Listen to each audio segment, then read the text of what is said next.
Vamos lá? A gente vai falar sobre adoração. Uma das coisas que, antes de entrar nesse tema, uma hora eu vou trazer um papo para a gente sobre isso, é que uma das coisas que nós temos que entender a cada final de semana que a gente está aqui na igreja é que estar aqui para nós não pode ser um trabalho, né? Estar aqui para nós é um descanso, né? A gente tem algumas ideias na nossa cabeça do que é descanso, né? E a gente trabalha a nossa semana toda, né? Nossa semana toda nós trabalhamos e a gente chega no final de semana e a gente para na frente da televisão, a gente para na frente do celular e para a gente esses são os nossos momentos de descanso.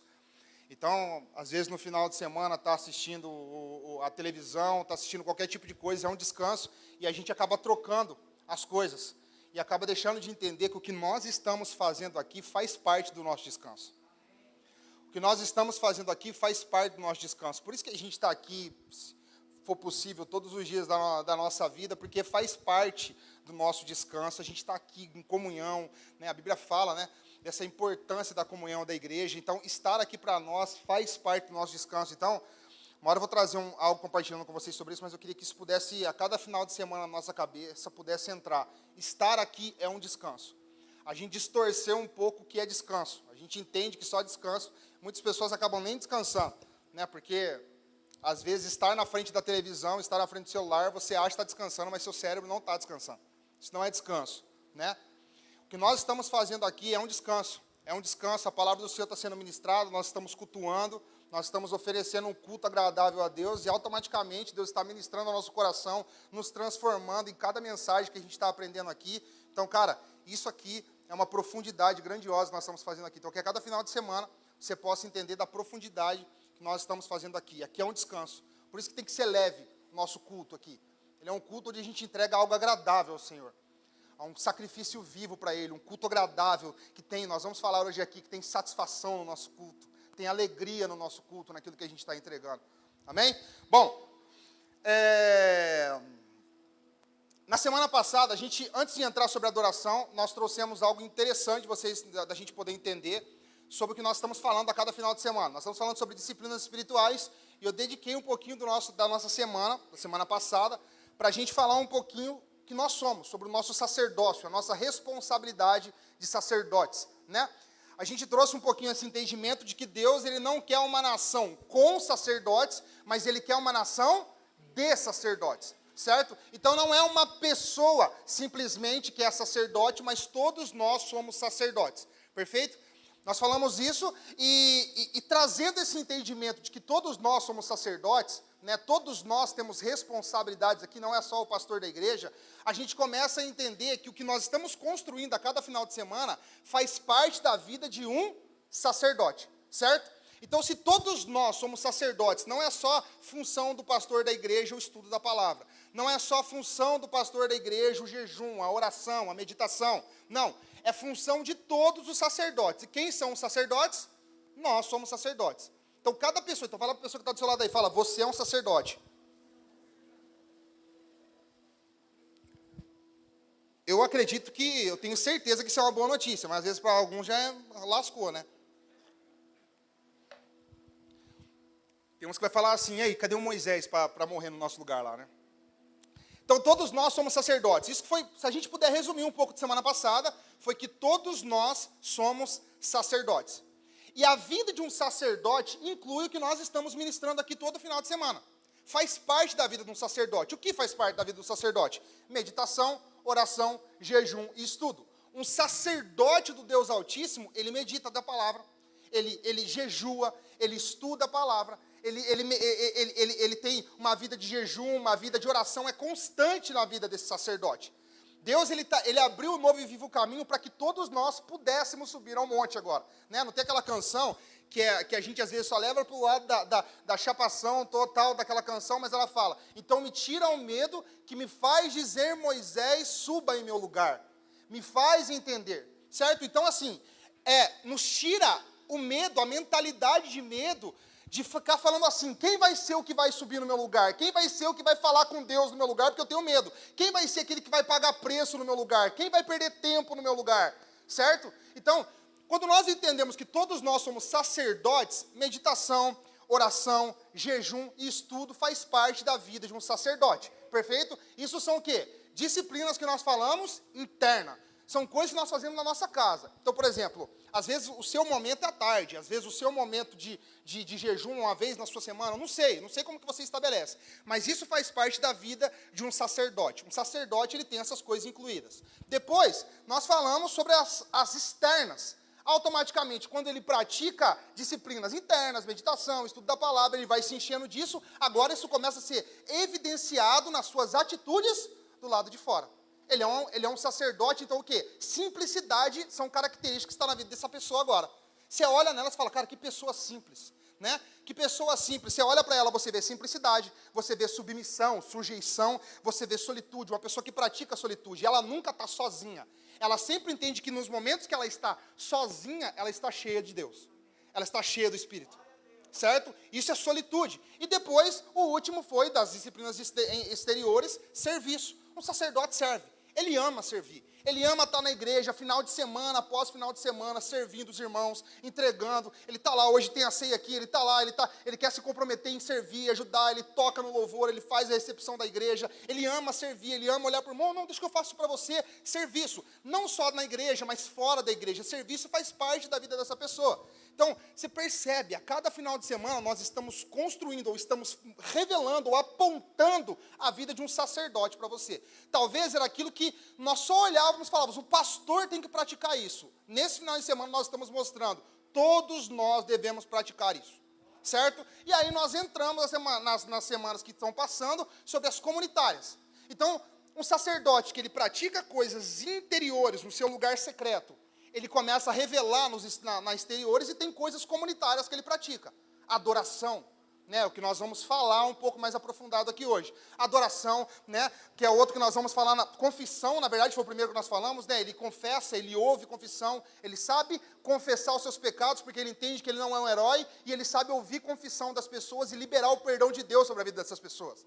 A adoração, ele é alguém que entende a profundidade do que ele está fazendo. Adoração, depois nas próximas semanas, vamos falar para a gente fechar, orientação e celebração. Então, todas essas características, essas coisas fazem parte da vida de um sacerdote. Poxa, Rick, mas é o seguinte, tudo que você falou para mim aí, cara, não faz parte da minha vida ainda. Cara, tem de bom ânimo, né? Mateus capítulo 11 diz, aprendei de mim que sou manso e humilde de coração, né? O que importa aqui nessa noite é ter pessoas sedentas de todo o coração a aprender de Jesus.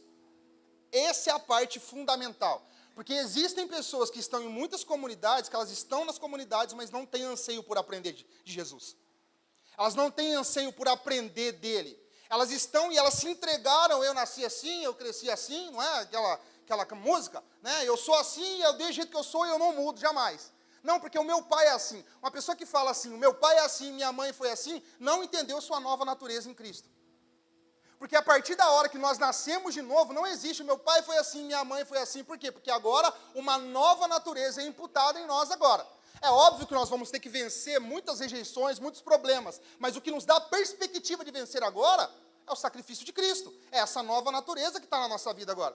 Eu estava conversando com a Lei, com a Índia essa semana, e estava falando sobre o meu filho, tá? Provavelmente nessa semana, para ele poder nascer, né? E a gente estava conversando, eu estava falando com ela assim, cara, olha que incrível.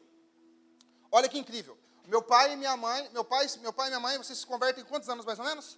Você tinha? 30 e poucos, né? Minha mãe e meu pai, eles se convertem mais ou menos com essa idade.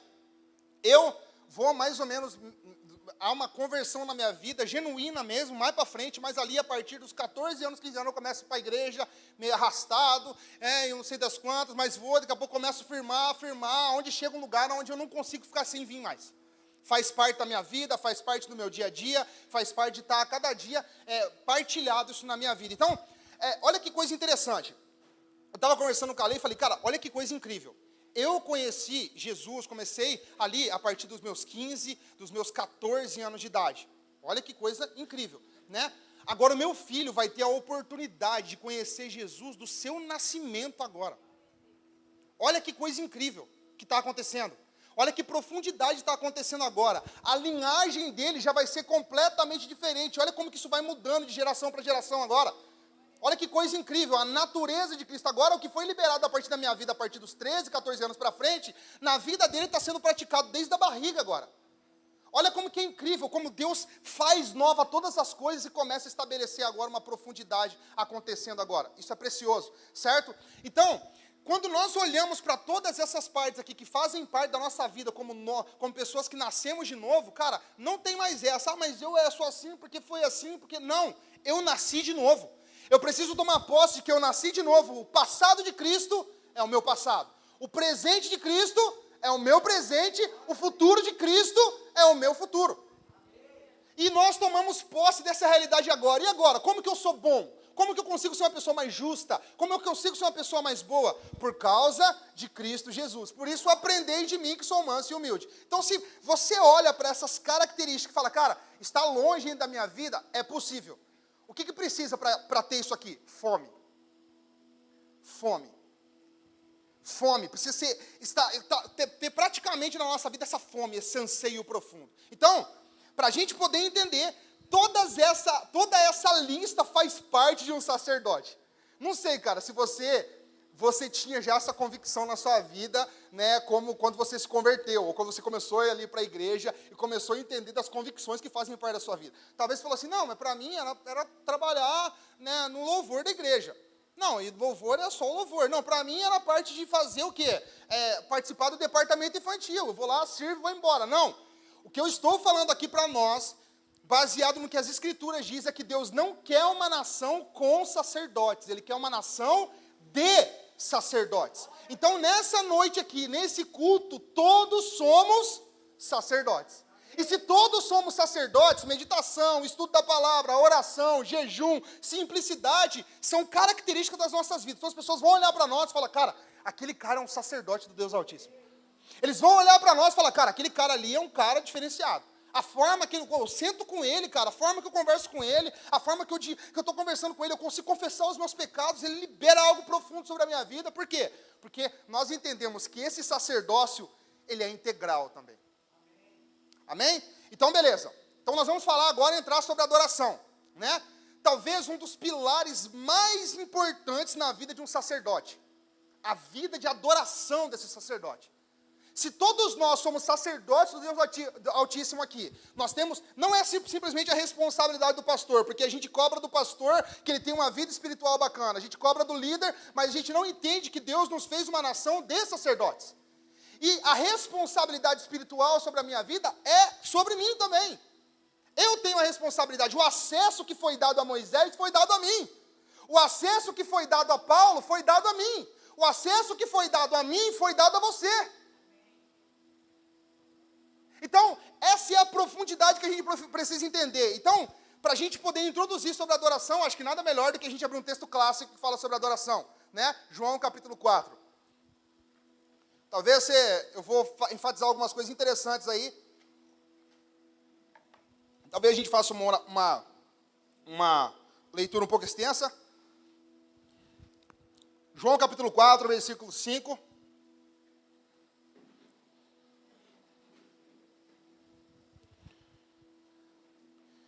Quem for achando aí vai dizendo um aleluia, aleluia, aleluia.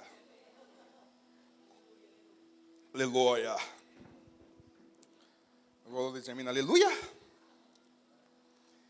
João capítulo 4, versículo 5.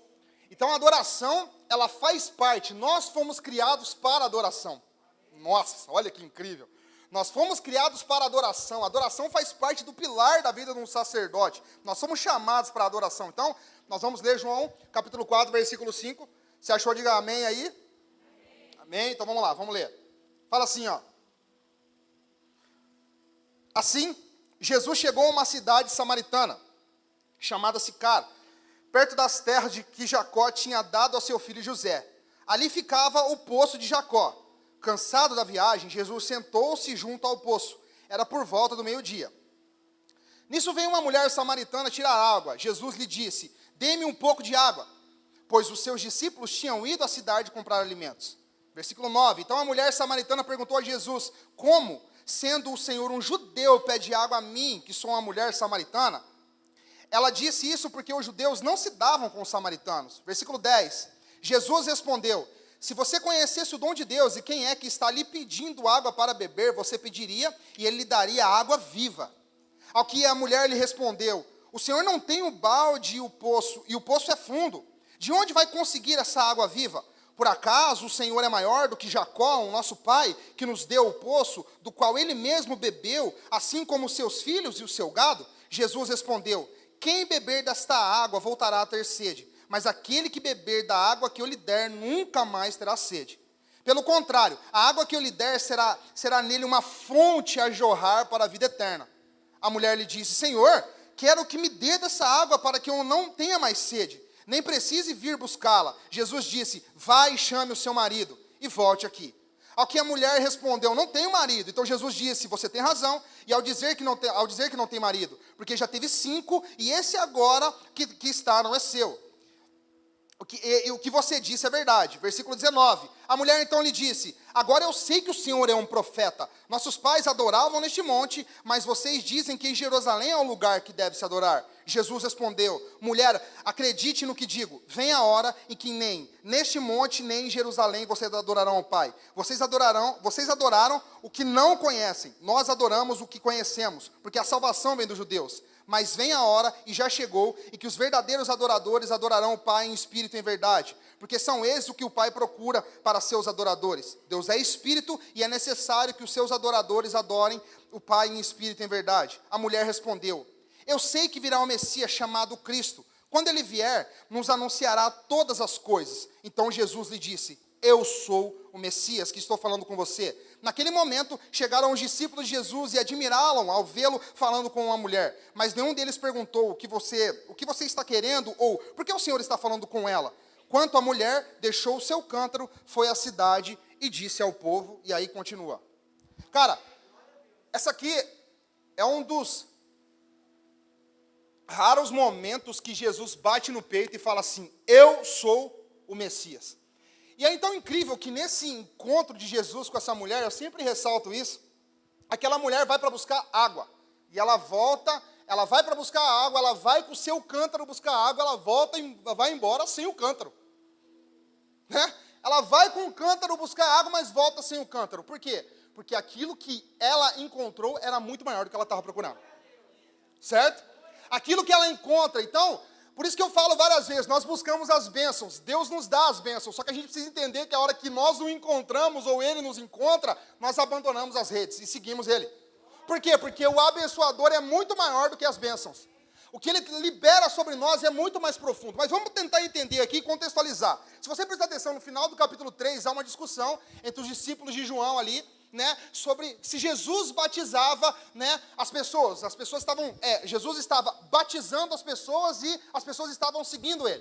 E há uma discussão ali sobre como assim, o que está acontecendo, ele batiza as pessoas, e é interessante que no começo do capítulo 4 de João, né, a Bíblia diz que Jesus fica sabendo desse alvoroço que está rolando ali ao redor, ele fica sabendo daquela conversa que está rolando, e a Bíblia diz, embora Jesus não batizasse, sim, os seus discípulos batizavam, Jesus nem dá ibope para aquela conversa. Eu lembro muito do Telmo, todas as vezes que eu leio esse texto que ele falava para mim. Ele falava: esse texto me deixa algo muito claro. Saia do meio das discussões e vai para quem tem fome.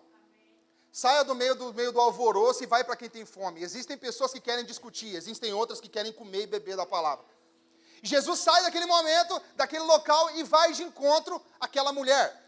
E, cara, é interessante que o texto vai dizer que era necessário que ele passasse por Samaria, mas na parte geográfica não era necessário que ele passasse por lá, porque existiam outros meios de evitar Samaria. Até porque os judeus não se davam com os samaritanos.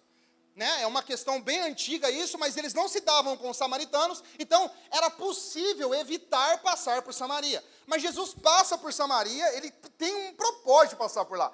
Ele sabia que aquela mulher estaria lá, ele sabia que tinha alguém com fome, sabia que tinha alguém com sede naquele poço. E Jesus passa por aquele lugar. E é interessante que aquela mulher está indo tirar água por volta ali do meio-dia, mais ou menos. Cara, vamos lá, é bom a gente contextualizar que nós estamos falando aqui de um deserto. Provavelmente mais de 40 graus ali, muito quente. Geralmente as mulheres iam tirar água ali por volta da manhã. Eu já compartilhei uma palavra com vocês sobre o Salmo 23, falando que eles pegavam as ovelhas, os pastores, e faziam isso logo ali na calada da manhã, da noite para amanhã, logo de manhãzinha, para evitar o quê? o muito frio do deserto, que vocês sabem que à noite muito frio, durante o dia muito quente, então eles pegavam essa virada para poder tirar as ovelhas do lugar dos pastos onde elas estavam, para poder levar para o lugar de descanso, onde elas beberiam águas tranquilas. Então, nós vemos aqui que as mulheres faziam muito isso, elas acordavam de manhã para buscar água no poço. Só que essa mulher, ela está isolada. Ela vai num horário buscar água ao meio-dia, com 40 graus, com certeza, imagina aquela mulher fazendo isso todos os dias, voltando com um balde pesado. Quem aí? As mulheres sabem muito bem disso. Você enche uma bacia da água, como que ela não fica pesada, né? Quando você coloca água, imagina essa mulher fazendo isso todos os dias, vai saber quantos baldes talvez ela ia ali para buscar, né? A água que estava naquele local, quanto era o trampo que ela tinha para fazer, mas ela ia nesse horário buscar a água. E é interessante que o mais natural era fazer o quê? Ir pela manhã, só que ela vai num local, né, num horário bem complexo. Por que ela fazia isso? Porque com certeza ela era menosprezada pelas outras mulheres. Com certeza ela era menosprezada, porque esse tipo de mulher aqui era evitada pelas outras mulheres. Esse tipo de mulher aqui era evitada pelas outras mulheres naquela época. Então, aquela mulher, ela vai, né, buscar aquela água num local, no momento onde ela está completamente sozinha ali. Cara, eu até coloquei aqui que provavelmente, talvez, um dos envolvimentos daquela mulher estaria com um dos maridos daquelas mulheres que estavam ali. Então, talvez a mulherada entenda aqui que uma mulher como essa, talvez, seria muito menosprezada pelas outras. Então, aquela mulher está indo num horário buscar água completamente difícil. Ela vai lá, entendeu? E é interessante a gente entender isso, né? Eu até coloquei uma coisa aqui.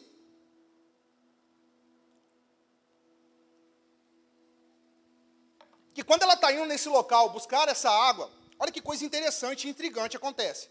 Do nada, chega nesse local, ela chega nesse poço, aparece um homem. Um homem e começa a dirigir a palavra e falar com ela. É de imaginar mais ou menos a estranheza que aquela mulher sente naquele momento. Porque, cara, dizem alguns estudiosos que além, na verdade, dos judeus não se bicarem com os samaritanos, existe um negócio, na verdade, muito, vocês sabem, questão cultural com as mulheres naquela época.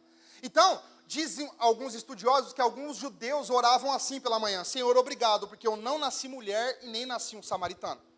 Então você imagina a complexidade e a estranheza na cabeça daquela mulher. Imagina como ela soou na cabeça dela quando ela olha para aquilo e aquele homem começa a falar com ela. Começa a dirigir a palavra e começa a falar com ela. Aquela mulher causa estranheza. Peraí, mas que conversa é essa? Esse cara está falando comigo essas horas aqui. Eu venho num local onde eu quero estar sozinho, eu quero estar isolado, eu não quero que ninguém fale comigo, até porque todo mundo me menospreza aqui. E eu venho nesse horário e esse cara do nada começa a falar comigo. E, cara, acontece esse texto aqui, um dos mais incríveis das Escrituras. Porque Jesus revela para uma mulher que com certeza se relacionava com outros homens, adulterava com outros homens, revela ser a água viva que saciaria a sede daquela mulher. Ele revela para aquela mulher o profundo conceito que eu e você devemos viver sobre adoração hoje. Aquela mulher fala assim, mas peraí, ele fala assim, cara, eu tenho que te dar uma água que você nunca bebeu hoje aqui. Aquela mulher fala, mãe, onde está? Aonde está essa água? Ele falou, eu sou essa água. Jesus se revela para aquela mulher, dizendo que é o próprio Cristo que saciaria a sede tão incansável da vida dela, de que ela estava buscando em tantas situações. Então a gente vai prestando atenção. Se você olhar aqui, na verdade, o versículo 15, diz assim, a mulher lhe disse, Senhor, quero que me dê dessa água para que eu não tenha mais sede, nem precise vir buscá-la. Jesus disse, vai e chame o seu marido e volte aqui. Ao que a mulher lhe respondeu, não tenho marido. Então Jesus disse, você tem razão ao dizer que não tem marido, porque já teve 5 e o que agora tem não é o seu marido. O que você disse é a verdade. Presta atenção, Jesus revela algo grandioso para ela, revela algo precioso para ela. E a hora que ela fala, cara, eu quero dessa água, Jesus toca na ferida. Jesus fala, então vai, chama o seu marido e volta aqui. Ela vai e fala assim, e agora?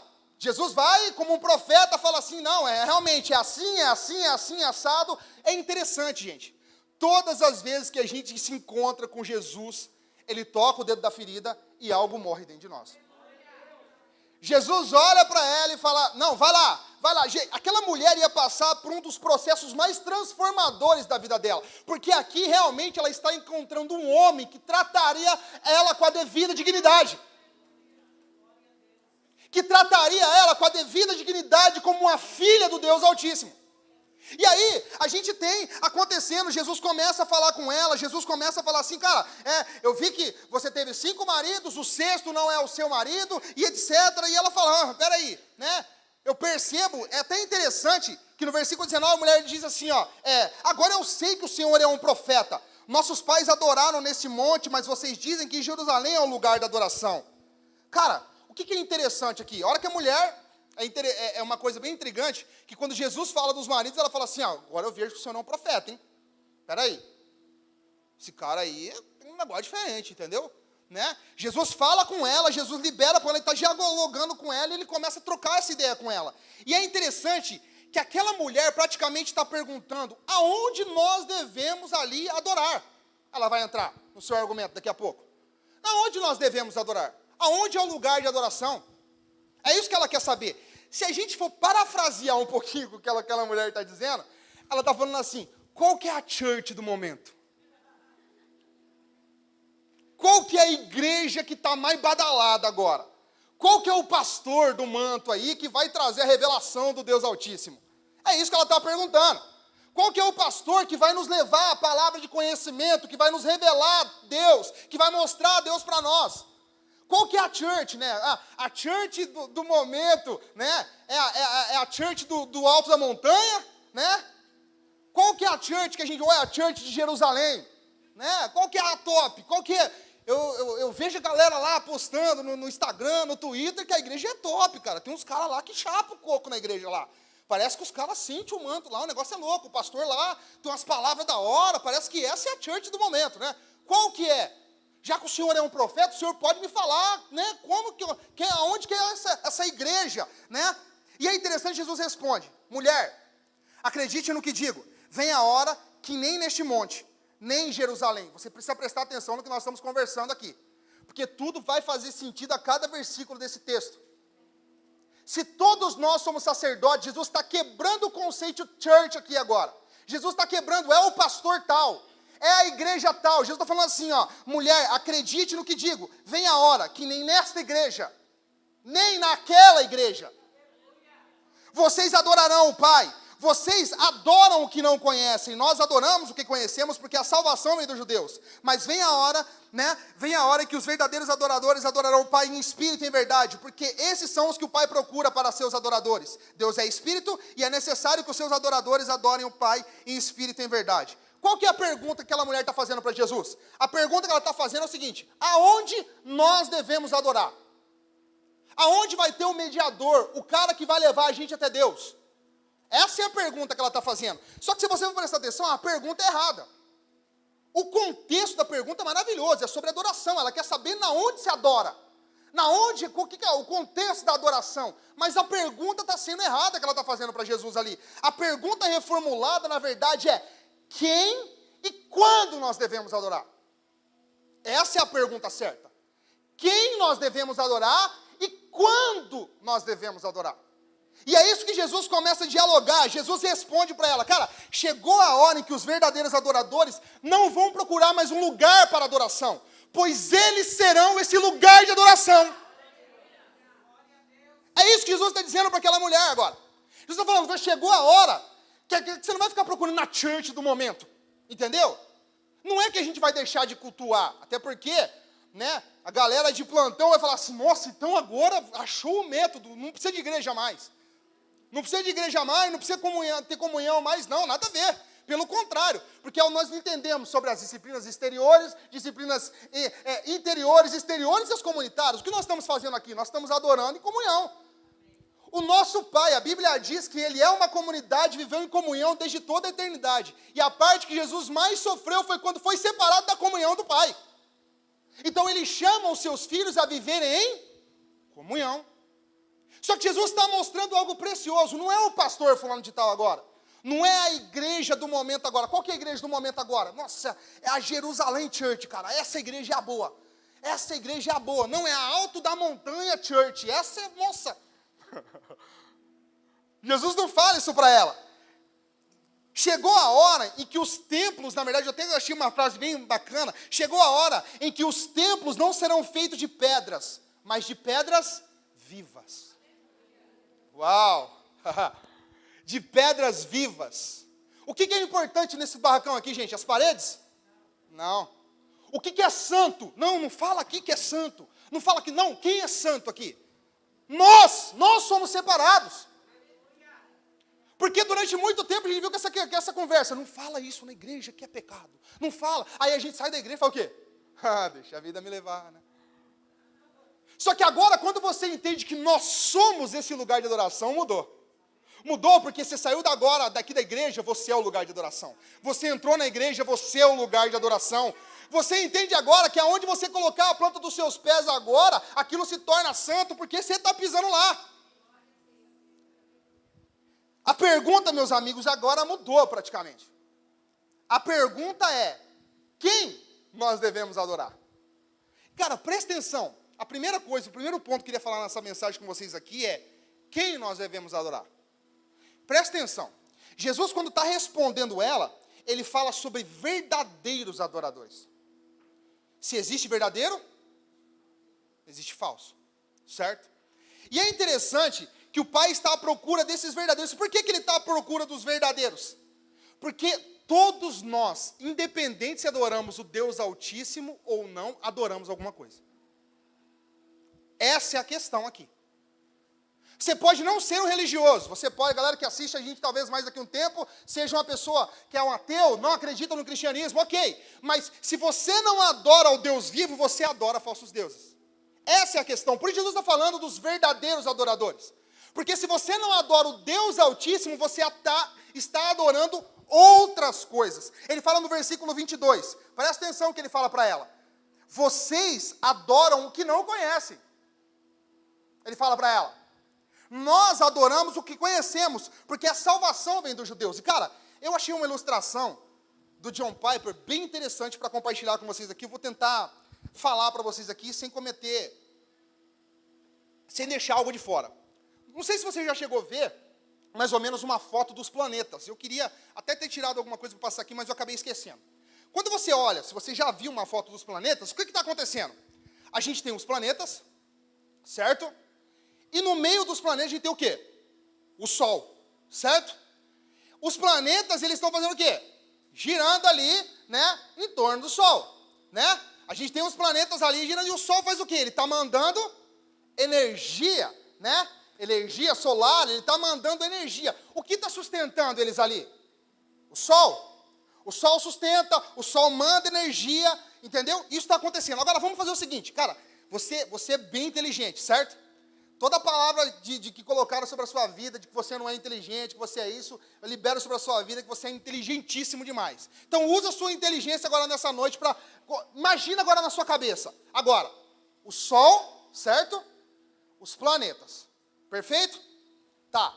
Agora imagina que esses planetas ao redor do Sol são questões da sua vida, tópicos da sua vida. Então vamos lá. Aqui está o dinheiro. Aqui está o sexo, aqui está a fama, aqui está a família, aqui está a carreira, a profissão, tudo está em volta desse Sol, perfeito? Agora imagina que o dinheiro fala assim, quer saber? Estou cansado desse negócio do Sol ficar mandando, estou cansado desse negócio do Sol ficar mandando nesse negócio aqui, quer saber? Eu quero ser o centro da história. Eu quero ser o centro da história, eu vou lá, ele vai, destitui o Sol, tira o Sol de lugar e ele entra e vira o centro da órbita ali que está rodando, certo?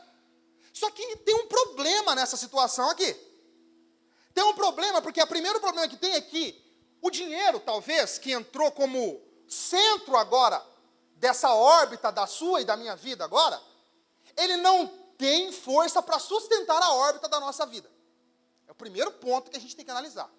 E a segunda coisa é que ele não tem energia para gerar vida, certo? O que vai acontecer? Se ele destitui o Sol de lugar e ele entra num lugar, ele vai matar tudo que está à volta. Ele destrói tudo. Tudo começa a ser destruído. Por quê? Porque ele não tem poder para gerar vida. Então você percebe que quando você coloca qualquer outra coisa no lugar, no centro do seu coração e da sua vida, todo o resto morre. Não importa, tudo perde vida. Por quê? Porque o que sustentava foi tirado de lugar. O que sustenta foi tirado de lugar. E é interessante que a pergunta que eu estou fazendo para vocês aqui é: o que eu e você colocamos no centro da nossa vida? Para muitos aqui é o dinheiro, para muitos aqui são o casamento. O que era para aquela mulher? Um romance. Ela estava procurando um romance. Algo que completasse a vida dela. Certo? Por isso Jesus fala para ela: eu vejo que você tem uns 5 maridos, já está indo para o sexto. O sexto não é seu. Ela procurava alguém que sustentasse a órbita da vida dela. Ela procurava alguém que sustentasse. Tem um exemplo que eu achei bem interessante do Tim Keller, que eu achei bem legal, que tinha uma mulher na igreja dele, que ela tinha um problema gigantesco com questão sexual. Ela se envolvia com muitos homens, muitos homens. Ela foi orientada pela igreja, ela procurou um psicólogo, estava conversando com o psicólogo, e no dia que ela estava conversando com o psicólogo, ele virou para ela e falou o seguinte: ó, eu tenho uma dica para você. Faz o seguinte, por que você não tira isso da sua vida? O psicólogo falou para ela, não era um cristão, falou: tira da sua vida, e por que você não começa a trabalhar agora? Ela falou que quando falou aquilo para ela, um estalo caiu na vida dela agora. O que ela fez? Ela tirou do centro da vida dela o sexo e botou a carreira. Agora ela começou a fazer o quê? Se matar de trabalhar, arrumando, achando que o trabalho sustentaria a órbita de sua vida. Quantos de nós não estamos fazendo isso aqui nos nossos dias? O que nós temos colocado para sustentar a órbita da nossa vida? O que nós temos colocado para sustentar? Porque não adianta, meu amigo. Não adianta você substituir o ídolo do dinheiro. Não adianta você colocar um romance, carreira ou qualquer outra coisa. Porque nenhum deles tem poder, energia para sustentar a sua vida. Nenhum deles tem poder ou energia para continuar fazendo tudo rodar. E o problema é que quando você coloca qualquer uma dessas coisas, ela mata tudo ao redor. Tudo ao redor perde o brilho, tudo ao redor. E é interessante que o que a gente faz? Sabe o que a gente faz? A gente faz o seguinte: o dinheiro está no centro e a gente faz o seguinte, a gente muda. Não, então tá bom. Você está falando que Jesus tem que fazer parte? O que a gente faz? O dinheiro continua como centro, a família continua como centro, o casamento continua como centro, só que a gente inclui Jesus em um dos planetas. Jesus faz parte de um dos planetas. Agora você fala assim: não, eu vou lá no culto de domingo, entendeu? Eu vou lá no culto, eu congrego na igreja de domingo. Eu estou indo lá. Nossa, o culto foi uma bênção lá. Foi glória a Deus e aleluia, está acontecendo, tudo está acontecendo, não sei das quantas. Não sustenta. O que Jesus quer fazer é derrubar o ídolo do nosso coração. O que Jesus quer fazer é derrubar esse ídolo. Por quê? Porque ele não sustenta. Ele não tem poder de sustentar a minha vida e a sua vida. E é interessante que o que o Evangelho faz? O Evangelho tira tudo que você tem colocado no centro da sua vida e coloca o sol da justiça como centro da nossa vida. É isso que o Evangelho faz. O Evangelho fala: cara, ele chegou para aquela mulher e falou o seguinte: você está fazendo o quê? Você está correndo atrás de muitos maridos, procurando alguém que preencha a sua vida, não é? Eu sou esse homem. Eu sou esse homem que vou preencher a tua vida. Se fosse uma pessoa que estivesse buscando carreira, eu sou a carreira que você vai realizar. Jesus está mostrando que existe algo muito mais supremo do que o que ela estava buscando. Porque não tem jeito. Talvez você destituiu Jesus como sendo a sua vida, mas você está adorando outra coisa. Você pode falar que não, cara. Você pode falar que não, mas você está. Nesse lugar, é interessante que quando você coloca Jesus como sendo a sua vida, as outras coisas, elas deixam de acontecer? Não, pelo contrário, elas ganham vida. Família ganha agora sentido. Carreira ganha agora sentido. Tudo começa a ganhar sentido agora. Por quê? Porque quem está gerando vida? Quem está gerando energia? Cristo. Gente, é interessante que tem um texto de Juízes, você não precisa abrir se você quiser, mas eu queria só ler ele para você, porque quando se trata de adoração, cara, Jesus não tem conversa. Ele quer exclusividade. Se você está tendo um plano de leitura, você vai ter, com certeza, leu esse texto aqui, Juízes 10, presta atenção, vai dizer o seguinte: com certeza quem está lendo Juízes está ficando já revoltado, porque você olha e fala: poxa vida, cara, não é possível. Não é possível. Esse povo viu feitos poderosos, Deus fazendo coisas grandiosas, e o povo fez o que era mal diante dos olhos do Senhor.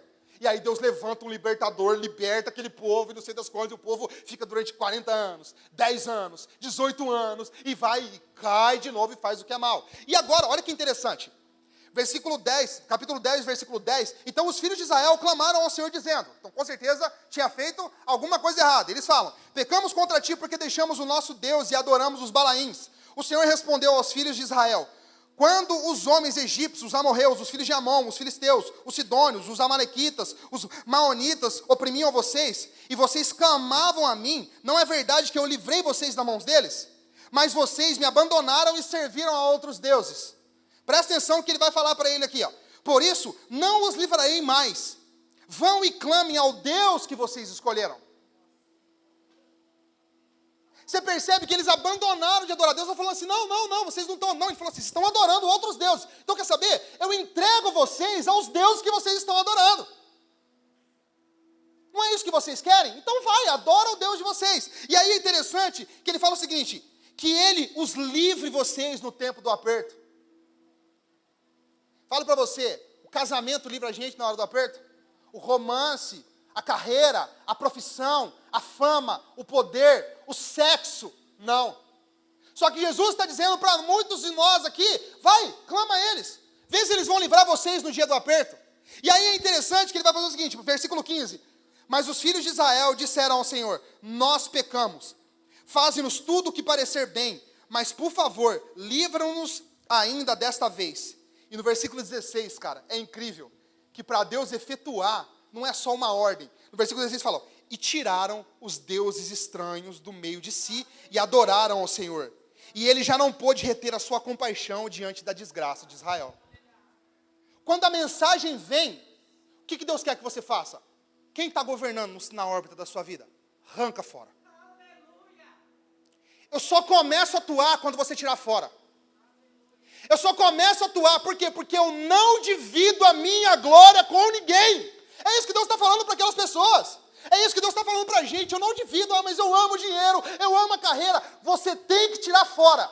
Você tem que arrancar fora. Se não arrancar, eu não divido. Vai lá, viva do jeito que você está quiserendo. Não tem problema. Tem pessoas que vão dizer o seguinte, cara, mas nossa, Deus não deixa eu fazer o que eu quero. Não, pelo contrário. Ele não está falando para eles aqui? Vai.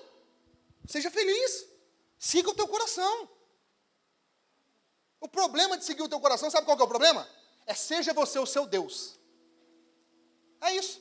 Siga o teu coração, seja você o seu próprio Senhor. Todo mundo que já seguiu o coração aqui já sabe um monte de cagada que já fez, né? Cara, Deus não divide. É interessante que quando a gente vai lendo isso, parece que Deus é uma mulher ciumenta, né? Não é? Você vai olhando, parece que Deus é uma mulher ciumenta, sabe? Atendeu o telefone, com quem você está falando aí? Quem é que você está falando? Né? Eu vi. Parece que Deus é ciumento. Cara, não! Deus é soberano. Deus não está aqui lá do céu falando assim, nossa, será que eu sou soberano? Será que eu sou grande? Aí nós vai e canta grande. Ele, nossa, eu sou grande mesmo, cara. Poxa vida, agora eu descobri que eu sou grande. Agora eu descobri que eu sou soberano. Não! Deus, Ele sabe quem Ele é. Gente, a adoração não muda Deus, ela muda nós. A adoração nos muda. Deus está falando, Deus Ele nos ama tanto, que Ele está falando, cara, eu amo você tanto, que eu vou ensinar você a quem você adorar. Eu vou ensinar você a me adorar, porque eu sou o único sol da justiça, que eu sou o único centro que vai suprir toda a ausência da sua vida. A adoração não beneficia a Deus, ela beneficia a nós. Cara, ela requer exclusividade, não tem jeito, gente. Quem está no centro da minha e da sua vida? Quem que é a pessoa que a gente colocou lá no meio da nossa vida lá? Fama, riqueza, sei lá, drogas, poder, aceitação, curtida do Facebook, curtida do Instagram. É isso que a gente precisa entender. Quem você adora? Essa é a pergunta. Quem está no centro da sua vida? Cara, mas como que eu chego nessa conclusão? Vou falar uma outra coisa para você aqui. Importante, para você avaliar isso aqui hoje. Para tornar isso mais fácil. Como você chegou aqui na igreja hoje? Muito feliz? Muito triste? Eu te pergunto agora, qual foi o motivo dessa felicidade? Qual é o motivo dessa tristeza? Talvez aí você descubra o seu ídolo.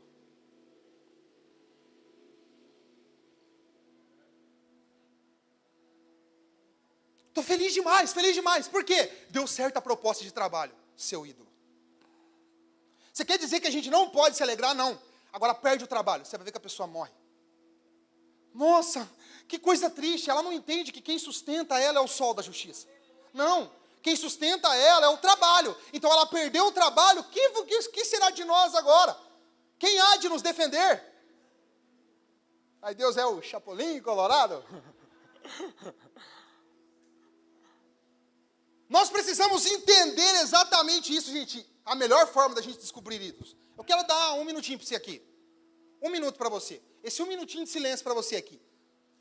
Essa semana, você ficou muito, muito, muito feliz em alguma situação? Você ficou muito triste em alguma situação?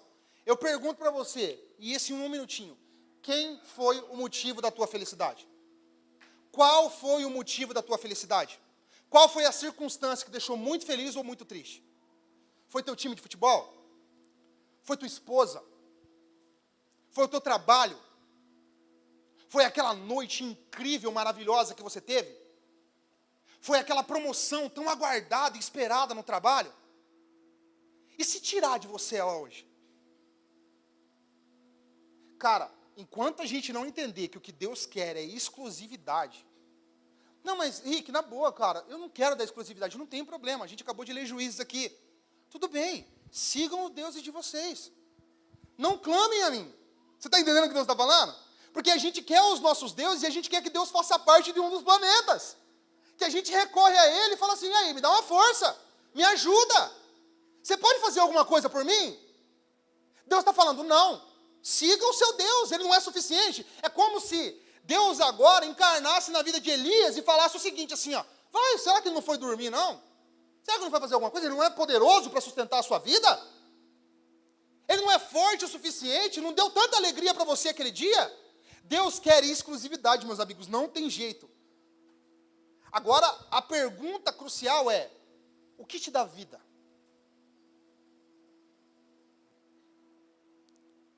O que tira a sua vida? O que tira a sua felicidade? O que tira a sua alegria? Ídolos. Deus não divide a glória dele com ninguém, cara. Não adianta. Não adianta. Não adianta.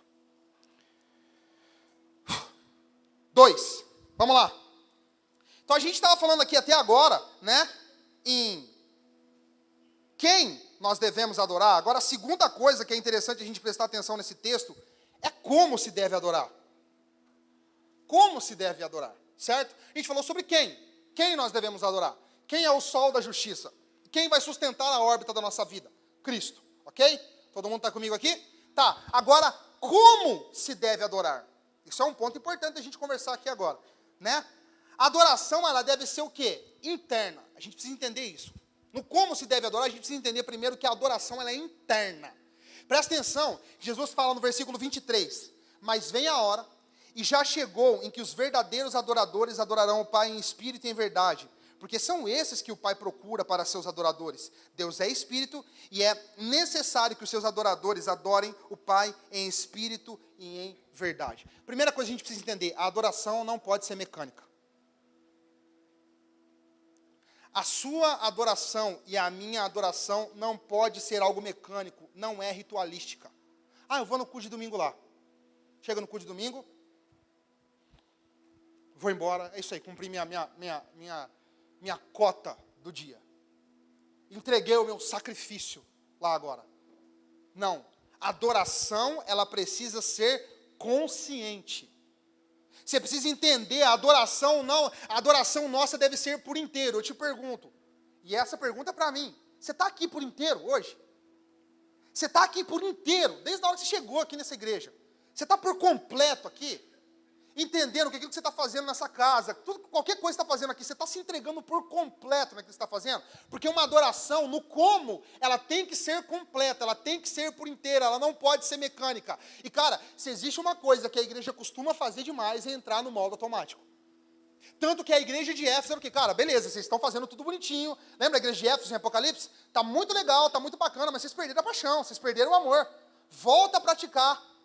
Volta para as práticas das primeiras obras. Vocês precisam voltar lá atrás. Vocês precisam entender. Cara, quantos de nós já passamos por grande preciosidade do primeiro amor, né? A gente está apaixonado, a gente faz tudo. glória a Deus, a gente prega para o morador de rua, a gente faz milhares de coisas, glória a Deus, Deus é bom, nossa, eu não posso fazer isso, eu não posso fazer aquilo, a gente está queimando, coração em chamas. Depois, gente, a adoração, nós precisamos entender isso. Mas eu quero, para a gente já praticamente ir para um dos pontos finais dessa mensagem aqui, eu quero dividir essa adoração interna em 3 coisas, aqui, para a gente poder falar. Que é uma das coisas que eu estou falando. Primeiro aqui, ela tem que ser intelectual. A adoração nossa, ela precisa ser uma adoração intelectual. O que é uma adoração intelectual? Né? Ela é o que Jesus está dizendo para aquela mulher, em verdade. Em verdade. Nós precisamos conhecer quem nós adoramos. Lembra que eu falei semana passada para vocês aqui? A gente cresceu com essa ideia, não, vamos para o louvor lá, não, porque o louvor prepara para a palavra. Você canta sobre aquilo que você conhece. Nós cantamos sobre aquilo que nós conhecemos. Jesus não está falando lá, os judeus adoram o que conhecem. Vocês estão cantando sobre o que não conhecem. Vocês estão louvando, vocês estão indo num culto, vocês não conhecem. A adoração, ela precisa ser intelectual. Ela precisa ser algo, cara, eu sei o que eu estou fazendo. Eu tenho um entendimento do que eu estou fazendo. Quando o louvor, vou dar um exemplo prático para você aqui. Vou falar tanto para vocês, tanto para a galera que toca na igreja. Quando por um momento a banda está tocando, aí chega um momento que começa aquele breve som onde fica só os instrumentos tocando, e o ministro fala assim, adore a Deus com as suas palavras. O que sai da sua boca? O que sai da sua boca revela se você conhece. E quantas vezes eu percebo que quando faz isso, trava. Morre. Acabou. Se não puxar, se não empurrar, não vai. Mas acontece também da mesma forma nossa aqui em cima. Nós precisamos entender que nós cantamos, nós temos que cantar sobre aquilo que nós conhecemos. Por isso que não vai ser difícil cantar uma canção espontânea ao Senhor, algo que flui naturalmente. Por quê? Porque quando não houver canções, nós começamos a dizer assim, eu quero dizer que o Senhor é justo. Eu quero dizer que o Senhor é santo. Eu quero agradecer pelas grandes obras que o Senhor tem efetuado. Eu quero agradecer. Cara, nós precisamos adorar a Deus com louvor dos nossos lábios. O Salmo fala isso o tempo todo. Adorar ao Senhor com o louvor dos nossos lábios. Colocar para fora um cântico novo. Um hino de louvor ao nosso Deus. A adoração, ela expressa aquilo que a gente conhece. Se a gente abre a boca e a gente começa, Senhor, eu te agradeço por quem tu és. Te agradeço, mostra que a gente conhece. Se a gente precisa que a banda fica, vai, fala que ele é santo, santo. Fala que ele é justo, justo. Você não está cantando sobre o que você conhece. Pode ser que o ministro conheça. Ou às vezes nem o ministro conhece. É que a gente veio de igreja onde todo mundo falou, não, a gente aprendeu que era assim, né?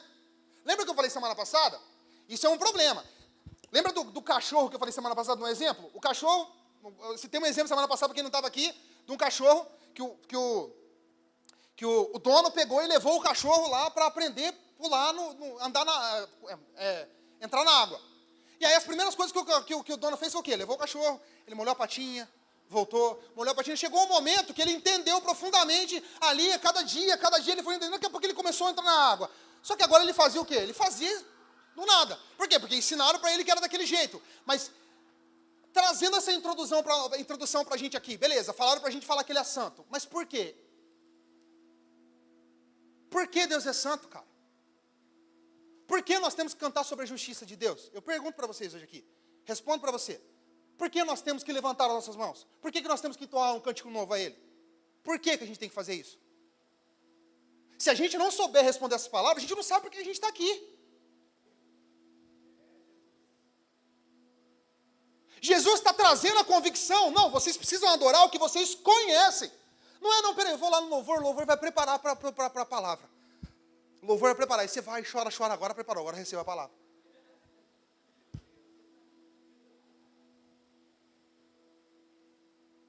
Você canta sobre aquilo que você conhece. Gente, isso é muito sério, cara.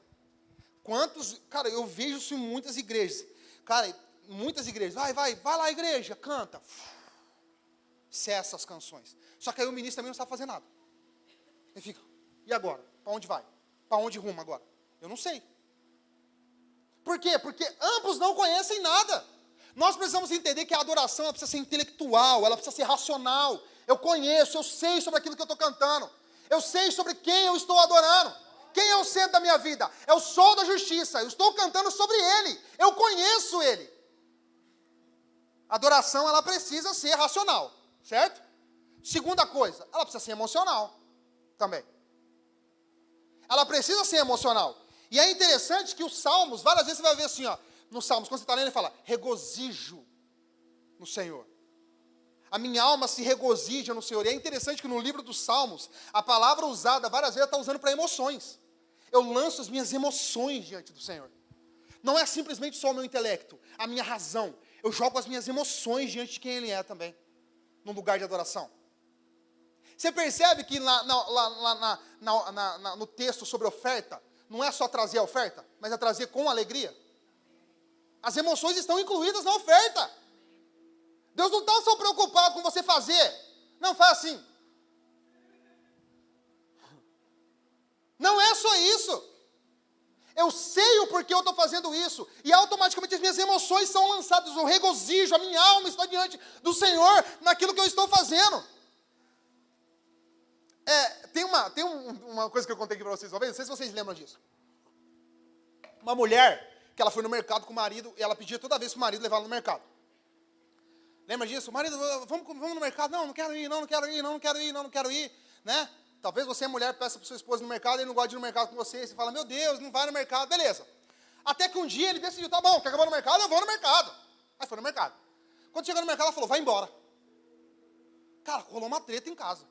Briga, os dois quebraram o pau em casa. Aí o pastor foi lá tentar resolver a história, chegou lá, ele falou, marido, essa mulher é louca.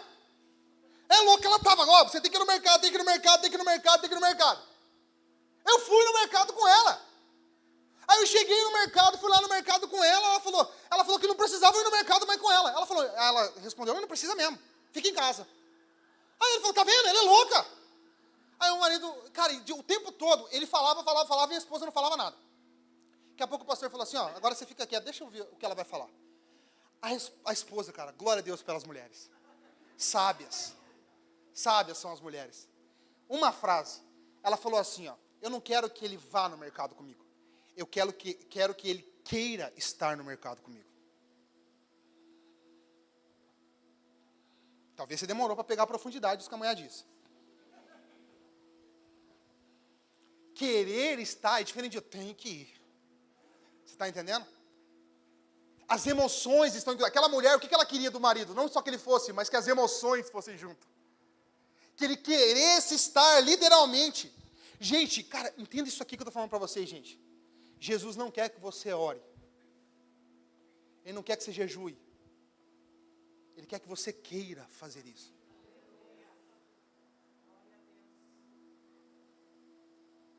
Você está entendendo a complexidade disso que eu estou falando para você hoje? Você está aqui hoje, mas você está, e às vezes está assim, ó. Jesus está falando para você, cara, eu quero que você esteja aqui. Primeiro, eu quero que você conheça aquilo que você está fazendo. A segunda coisa, eu quero que você queira estar aqui. Eu quero que você saia daqui fazendo o seguinte, cara, como eu amo estar na presença de Deus. Como eu amo estar na presença de Deus, como eu amo entregar o meu coração diante de Deus. Jesus espera que a gente entregue as nossas emoções para Ele também. Então, a adoração, ela precisa ser consciente, racional, e ela precisa ter as nossas emoções. Tem gente que fala assim, não, sou durão, entendeu? De boa. O livro é bem pesado nessa parte. Ele fala muito sobre isso. Depois, se você puder ler o livro, eu não vou entrar aqui no detalhe agora do livro, mas ele fala muito sobre isso, que a gente inventa desculpas. Não, entendeu? Eu sou um cara durão, sou frio, entendeu? É o meu jeito. Cara, Deus quer a nossa consciência, mas Ele quer as nossas emoções. Ele quer o nosso choro. Ele quer a nossa prostração. Ele quer a nossa rendição. Davi arrancou a roupa, cara. E é óbvio que você não vai fazer aqui no culto, né? Mas Davi, ele despiu da sua nudez diante da presença de Deus. Ele pegou ali e falou, cara, pouco me importa. A sua mulher ali, Mical, está falando, cara, esse cara é um louco, o que ele está fazendo? Ele é doido o que ele está fazendo, e ele pouco se importando com isso. Ele rasgou as suas vestes. As nossas emoções precisam estar presentes. E o último ponto, cara, e esse é muito determinante aqui no nosso papo, para a gente fechar. Uma coisa que Deus espera de nós também na nossa adoração é que a gente adore a Deus com a nossa satisfação. Cara, o jeito mais extravagante, meus amigos, de adorar, o jeito mais extravagante de adorar, na verdade, é quando você está satisfeito na presença de Deus. É quando você entende que o melhor lugar de satisfação é onde você está. Você fala, cara, é interessante que quando você entende que Deus, Ele está em você, todo momento é o momento de desfrutar da presença dEle agora. Você desfruta da presença dEle o tempo todo. E eu achei interessante, eu vi um exemplo, um testemunho, né? De uma galera que eles estavam num grupo pequeno. É bem interessante esse coisa. E ele falou assim que o pastor, ele foi e trouxe para o grupo pequeno açaí. Ele trouxe o açaí, um verdadeiro açaí mesmo ele trouxe, né? E aí, quando ele trouxe o açaí no grupo pequeno lá, disse que, cara, trouxe o açaí pra gente aqui, pra gente poder experimentar aqui no grupo pequeno nosso aqui. Aí todo mundo ficou feliz, uau, que legal, bacana. Teve gente que começou a falar assim, nossa, tem gosto de terra, isso é horrível, olha que coisa louca. Aí uma pessoa falava ali, nossa, que maravilhoso, outra pessoa, e tinha uma mulher, que acho que é raiz do açaí, falava, cara, faz tanto tempo que eu não experimento isso. Faz tanto tempo que eu não experimento dessa doçura do açaí, não sei das quantas. Ela pegou, ela falou assim, eu vou fazer o açaí. Ela falou assim, eu vou correr e vou fazer esse açaí lá, pode deixar. Presta atenção nisso. Aí ela pegou e foi fazer enquanto todo mundo ficava criticando ali o açaí. Ah, esse açaí não presta. A mulher foi lá e fez o açaí. Ela fez o açaí, deixou o açaí pronto, não sei das quantas. E quando ela terminou o açaí, ali no grupo pequeno deles ali, depois que ela terminou, ela serviu vários potes, mas em vez dela servir para a galera, o primeiro foi o dela. De um modo até egoísta. Ela pegou o açaí, olhou para o açaí, botou a colher e vlau. Começou. E é interessante que esse pastor começou a falar o seguinte, sabe o que estava acontecendo naquele momento ali? Adoração. Ela estava, cara, que delícia de açaí. Que açaí gostoso. Que açaí maravilhoso, olha que delícia de açaí, olha como que esse açaí está maravilhoso, olha como que esse açaí está bom demais. Automaticamente o que aconteceu? As pessoas começaram a levantar e começaram a fazer a fila para tomar do açaí. O que está batendo ali, gente? Ela está tendo satisfação naquilo que ela estava fazendo. Sabe o que eu quero falar para você nessa noite? Quando os seus amigos descobriram que você é cristão, eles olham para você e encontram satisfação. Ou Jesus para você é um dipirona que você toma todo final de semana. Por que você toma dipirona? Porque tem que tomar, porque vai sanar a dor. É horrível, mas eu passo pela náusea, fecho o nariz e tomo porque é importante. Ou existe satisfação naquilo que você está fazendo. Sabe quando você vai ganhar a sua família? Sabe quando você vai ganhar os teus pais? Sabe quando você vai ganhar os seus amigos? Quando você pegar desse açaí, começar a colocar na tua boca e falar, uau, isso é incrível. Eu nunca provei nada mais saboroso do que isso. A nossa adoração precisa ser consciente, precisa ter emoções e precisa ter satisfação. Quando eu venho no culto, não é eu tenho que estar no culto. Olha, cara, olha que incrível isso aqui, olha como é gostoso. Só que nós estamos tomando desse culto como se fosse um dipirona cada final de semana. Toma, fecha o nariz e engole. Vai porque ele vai sustentar nós 7 dias da semana. Entendeu? Ele vai sustentar a nossa semana toda, cara. Sabe quando a gente vai ganhar os nossos familiares? Sabe aquela pessoa do teu trabalho? Sabe aquela pessoa que não vê, quer se matar? Você vai ganhar aquela pessoa quando você começar a pegar esse açaí espiritual, colocar na tua boca e falar, cara, é incrível isso. Eu nunca provei nada tão saboroso. Eu nunca provei nada tão incrível. Eu nunca provei nada. Gente, adoração não é um momento. Adoração é uma vida. É vida, eu adoro o tempo todo, eu vivo em adoração, Ele habita de mim, eu entendo que eu sou o templo da adoração do Deus Altíssimo agora, o sol da justiça habita dentro de mim agora, e Ele sustenta a minha família, Ele sustenta o meu marido. Agora eu tiro da responsabilidade do meu marido de me salvar, eu tiro a responsabilidade dos meus filhos de me salvar, da minha carreira de me salvar, e se der errado, deu, mas o sol da justiça continua me sustentando.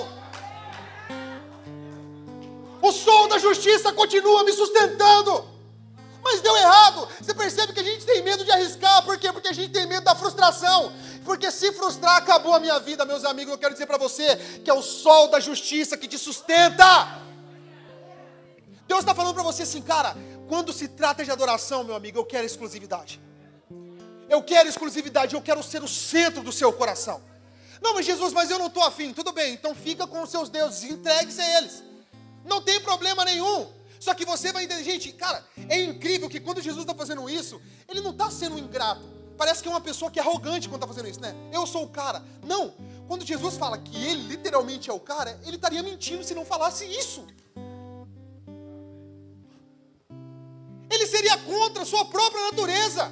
Ele seria contra quem ele é realmente, de fato. Se ele sabe que ele tem um remédio, ele vai falar assim, não, vai lá não sei na onde buscar. Ele fala, não, eu sou. Jesus vira para aquela mulher e fala assim, ó, eu sou a água que você está procurando. Eu sou a água. Não, mas eu fui no primeiro marido, eu fui no segundo. Não, eu sou. Eu sou o marido, eu sou o noivo que você procura. Ele está falando assim, eu vou sustentar a tua vida. Você vai deixar de procurar agora. Agora eu posso casar, você vai encontrar alguém, só que agora você não tem o peso de, eu não vou ser amargurado, eu vou ser rejeitado. Não, porque em Cristo você foi aceito. Cara, esse é o grande pilar das nossas vidas, meus amigos. Agora a gente pode arriscar, e se a carreira não der certo? Não deu. Não deu. Mas e se não der certo? E se não funcionar? Não deu, cara. Deus não quis que desse. Mas Ele continua sendo o centro da minha e da sua vida. Esse é o ponto. Cara, seus pais, seus amigos de trabalho, aquelas pessoas que você está todos os dias envolvidas com ela, o que elas olham em você e elas contemplam? Satisfação?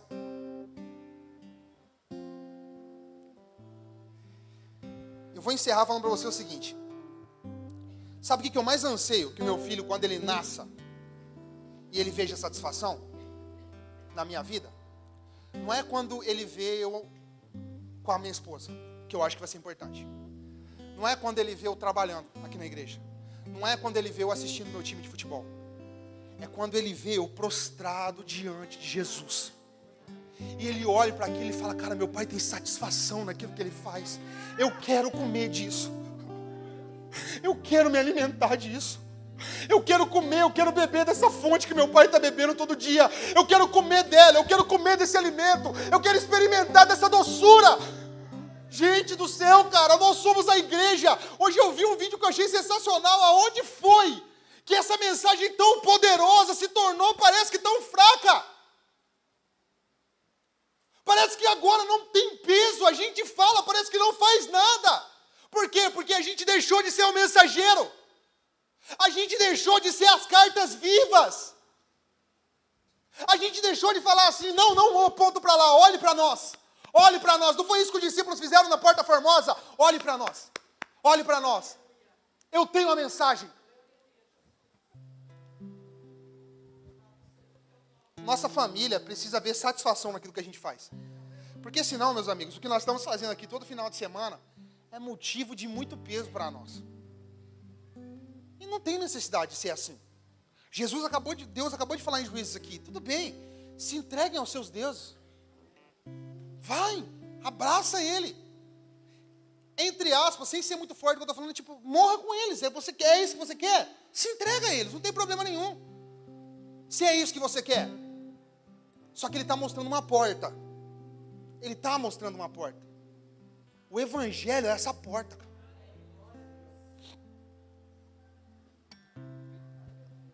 A cada semana aqui nessa igreja é o que nós tentamos pregar aqui, cara. Que todos nós, começando por mim, cara. Quando eu montava essa mensagem, quando eu ouvia minhas referências, eu chorei de manhã. Falei, Deus, eu quero que as pessoas vejam eu provando do evangelho e elas olhem e falem, eu quero isso, cara.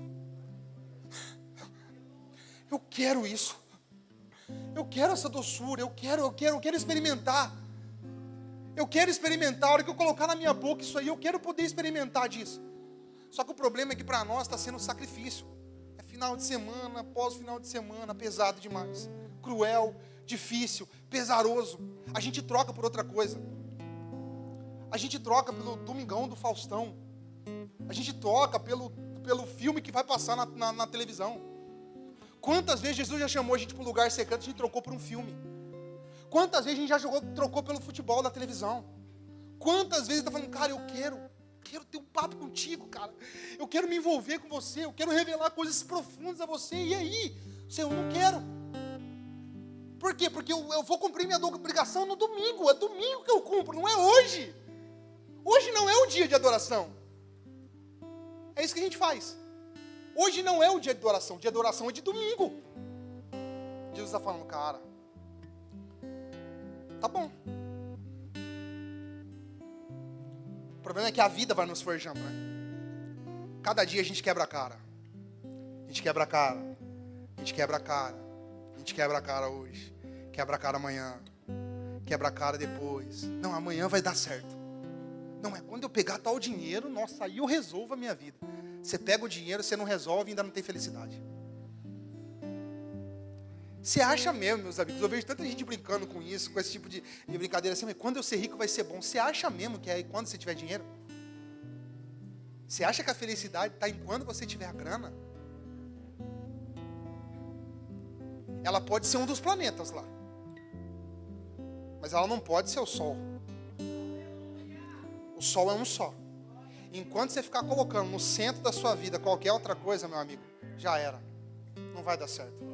Hoje o que eu quero fazer com você aqui, nesse momento, para a gente poder partir para esse próximo passo do nosso culto, é que você entenda que a nossa adoração, ela precisa ser racional, ela precisa ser consciente, ela precisa ter emoções. Faz quanto tempo você não chora, velho?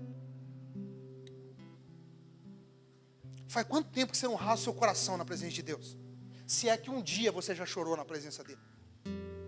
Falou, Senhor, eu me arrependo das minhas misérias. Quão miserável eu sou. Faz quanto tempo você não chora? Faz quanto tempo você não se regozija na presença dele? Não se alegra na presença dele? Está pesado, não está? Por quê? Porque ele não está sendo o centro. O que Jesus está querendo destituir no nosso coração nessa noite são os ídolos do nosso coração. Quem que é o ídolo do seu coração? É filho? É o carro? É o marido? É o romance que um dia, quando eu conseguir, vai ser maravilhoso. É a carreira, porque quando eu me formar vai ser top. Porque quando eu casar vai ser maravilhoso. Porque quando eu fazer assim vai ser maravilhoso. Nessa noite, Deus quer derrubar o altar de adoração, esse ídolo do nosso coração, e levantar um único altar dentro do nosso coração. O Deus vivo. Eu queria que você ficasse de pé hoje comigo aqui rapidinho para a gente orar.